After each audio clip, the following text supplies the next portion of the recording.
नमस्ते, नमस्ते दोस्तों।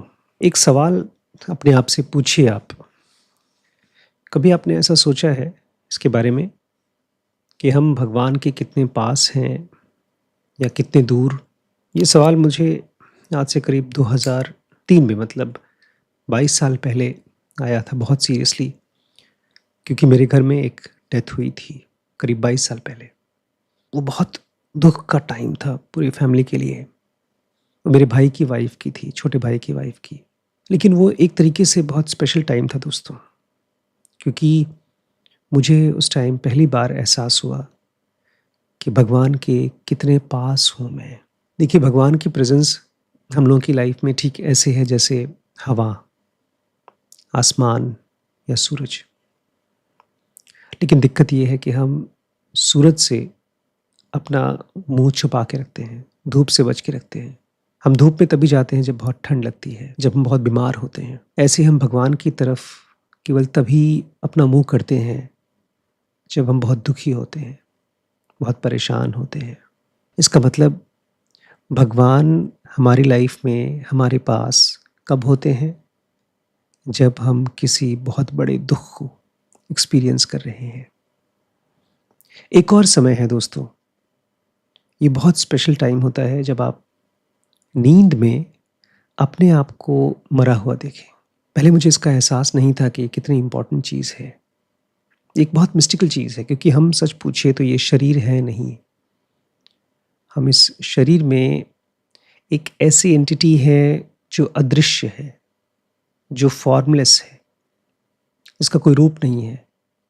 और जब आप अपने आप को चाहे सपने में ही सही एक सेपरेट बॉडी की तरह देखते हैं, ऐसे जैसे किसी और की डेथ हुई है लेकिन वो आप ही की बॉडी है और आप खुद को देख रहे हैं, तो ये भी वही स्पेशल मोमेंट है भगवान के पास फील करने का। हम लोग की रोज़मर्रा की लाइफ दो तरीके से चलती है, एक है सरफेस पे और एक है डेप्थ में। भगवान सरफेस पे नहीं रहता। भगवान दुनिया की जो सबसे बड़ी गहराई है, उसका नाम है। दिक्कत ये है कि हम गहराई में नहीं रहते।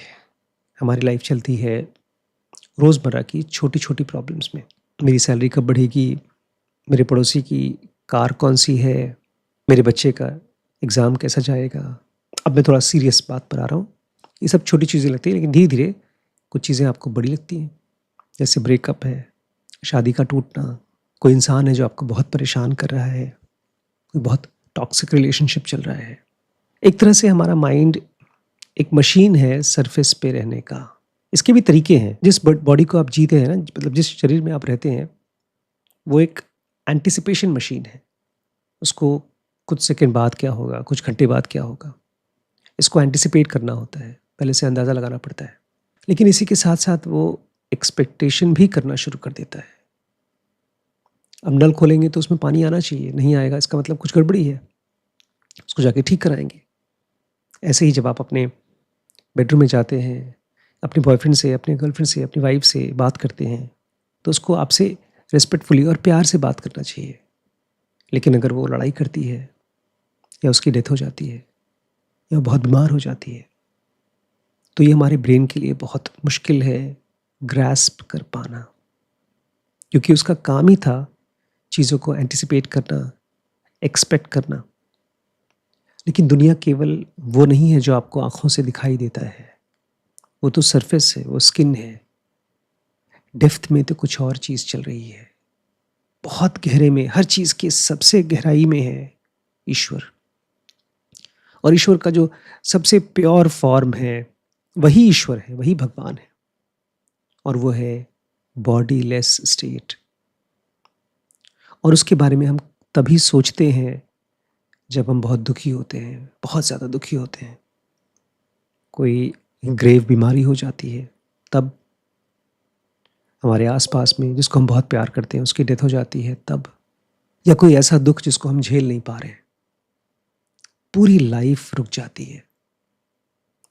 तो जब भी आपकी लाइफ में कोई झटका लगता है, इसका मतलब है कि आपके पास है ईश्वर। जब आपकी नॉर्मल लाइफ डिस्टर्ब हो जाती है, जब आपके मुँह से ये निकलता है, मेरे साथ ही ऐसा क्यों हो रहा है? भगवान इतने क्रूर क्यों हैं? मेरे बेटे को क्यों छीन लिया? अब मेरी माँ कहाँ है मरने के बाद? तो जब लाइफ का सबसे बड़ा दुख आपको झेलना पड़ रहा है, इसका मतलब भगवान आपके सबसे नज़दीक हैं। उन्होंने आपकी इस सुपरफिशियल लाइफ को, जिसमें आप कुछ नहीं कर रहे थे, कोई मीनिंगफुल काम नहीं कर रहे थे। आपका ऑफिस जाना, पैसे कमाना, घर बनाना, शादी करना, बच्चे पैदा करना, ये सब का सब केवल फिजिकल एंटिटी थी और ये डेथ वाली एंटिटी थी, ये मरने वाली थी। इसको जब भगवान ने डिस्टर्ब किया तो अपने होने का एहसास दिलाया, क्योंकि जब दुख होता है ना, तभी हमें सवाल पूछते हैं कि क्या मतलब है इस दुनिया का? आखिर भगवान ने बनाया ही क्यों? दुनिया बनाने वाले, क्या तेरे मन में समाई, काहे को दुनिया बनाई? ये क्वेश्चन है, ये सर्च ऑफ मीनिंग है। हम मीनिंग के बारे में सवाल पूछते हैं, डेप्थ के बारे में सवाल पूछते हैं। मुझे याद है आज से 22 साल पहले जब वो डेथ हुई थी मेरे घर में, मैं अचानक से रेडी हो गया भगवान को एक्सप्लोर करने के लिए। तब मुझे ज़ेनोगा मिली। ऐसा नहीं कि उसके पहले मेरे पास कोई स्पिरिचुअल बुक नहीं आई थी, ढेर सारी किताबें मेरे पास पड़ी थी, लेकिन उसको पढ़ने के लिए मेरा ब्रेन एम्पावर्ड नहीं था, क्यूरियस नहीं था।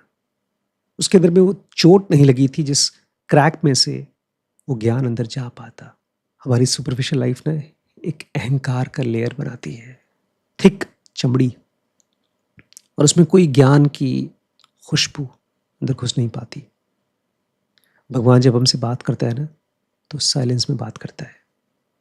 और रोज़मर्रा की लाइफ में हम बहुत ज़्यादा बिजी हैं, पार्टीज़ में, फन में, एंजॉयमेंट में, और किसी दिन आप अकेले पड़ गए, किसी वजह से आप आज अकेले हैं, घर में कोई नहीं है, अपने दोस्तों को कॉल करते हैं, सब बिजी हैं, जो आपके बेस्ट फ्रेंड्स हैं दूसरों के साथ घूम रहे हैं, या शायद आपकी लाइफ में कोई बहुत बड़ा दुख आ गया है, कुछ करने का मन नहीं कर रहा है। उस समय आप अकेले नहीं हैं, उस समय आपके सबसे नज़दीक हैं ईश्वर, क्योंकि अब आप सेंटर्ड है, बैठे हैं। आपको इस लाइफ में मीनिंग नहीं दिख रही है, आपकी सुपरफिशियल लाइफ में आपको मीनिंग नहीं दिख रही है। डेथ असल में किसी की होती नहीं है, जो शरीर छोड़ देता है वो भी जिंदा होता है, लेकिन हम दुख में इतना डूब जाते हैं कि ईश्वर अपने रूप को हमें दिखा भी नहीं पाता। हमारी आंखें चकाचौंध होती हैं, हिप्नोटाइज्ड होती हैं फिजिकल फॉर्म से। ये टाइम है ध्यान करने का। बुद्ध की भी लाइफ में यही हुआ था। जब उन्होंने दुख का साक्षात्कार किया था, किसी इंसान की डेड बॉडी को देखा था, तब वो ध्यान की खोज में निकल गए, ईश्वर की खोज में। मैं ये नहीं कह रहा हूँ कि आप अपना घर बार छोड़ दीजिए, काम धाम छोड़ दीजिए, लेकिन अपनी लाइफ में, रोज़मर्रा की लाइफ में जब भी दुख आए, ये ध्यान रखिएगा कि आपके पास है ईश्वर। ये एक साइन है, सिग्नल है। अगर दुख है तो ईश्वर है आपके पास में।